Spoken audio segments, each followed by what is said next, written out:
హామీలు అమలు చేయడంలో కూటమి సర్కార్ సీఎం చంద్రబాబు ఘోరంగా విఫలమయ్యారన్నారు అనంతపురం జిల్లా వైఎస్ఆర్సీపీ అధ్యక్షుడు అనంత వెంకట్రామిరెడ్డి. ధనార్జనే ధ్యేయంగా కూటమి నేతల పాలన కొనసాగిస్తున్నారని విమర్శించారు. డైవర్షన్ పాలిటిక్స్ తో చంద్రబాబుకే నష్టం వాటిల్లిందని ఫైర్ అయ్యారు మాజీ ఎమ్మెల్యే విశ్వేశ్వర్రెడ్డి. కూటమి ప్రభుత్వంలో లుకలుకలు మొదలయ్యాయని, మిత్రపక్షమే టీడీపీని మింగేస్తుందన్న వ్యాఖ్యలను సొంత మీడియా బాహాటంగానే చేస్తోందన్నారు విశ్వేశ్వర్రెడ్డి. మరీ ముఖ్యంగా ఈరోజు ఈ కూటమి ప్రభుత్వం యొక్క దౌర్జన్యాలు కానీ వారి యొక్క అవినీతి అనేది కూడా ఈరోజు ఎప్పుడు ఎక్కడా లేని విధంగా కూడా అయిపోయింది. ప్రజాప్రతినిధులుగా ఎన్నుకోబడినారో వారు కేవలం డబ్బు ధనార్జనకు మాత్రమే ధ్యేయంగా తీసుకొని కూడా పనిచేస్తున్నారు.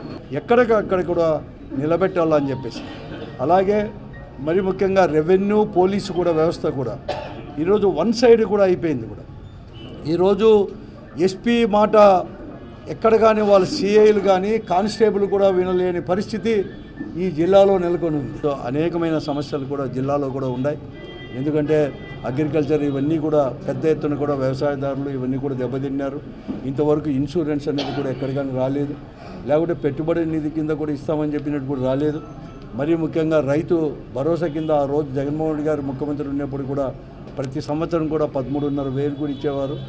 వీరేమో 20,000 ఇస్తామని చెప్పారు, కానీ దాన్ని దాటవేసేదే.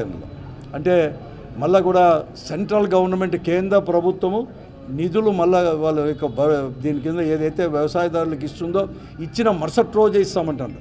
అంటే దాంట్లోనే ద్వంద్వార్థం అనేది కూడా వచ్చేటట్టుంది. ప్రభుత్వం పట్ల ప్రజలలో అసంతృప్తి మొదలైంది, అనుమానాలు మొదలైనాయి. ఈరోజు వాళ్ళు ప్రతిపక్ష పార్టీనే నిందించడానికి లేదు. ఎందుకంటే ఈ 8 నెలల కాలంలో కూడా ప్రజలకిచ్చిన హామీలను నెరవేర్చడంలో విఫలమైనటువంటి చంద్రబాబు గారు డైవర్షనరీ పాలిటిక్స్కి ఈరోజు ఆయన పూనుకుంటా ఉన్నాడు. ఆ డైవర్షనరీ పాలిటిక్స్ కూడా ఆయనకే తిరిగి కొడతా ఉన్నాయి.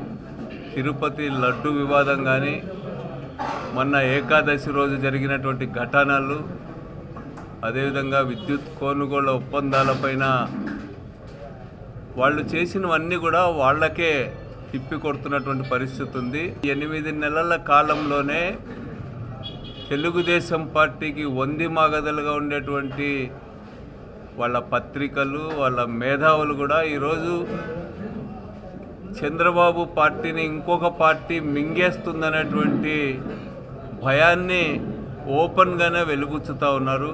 వాళ్ళలో లుకలుకలు స్టార్ట్ అయినాయి. వాళ్ళలో ఒక పార్టీ పట్ల కూటమిలోనే ఇంకొక పార్టీని అనుమానంతో చూసేటువంటి పరిస్థితి వచ్చింది.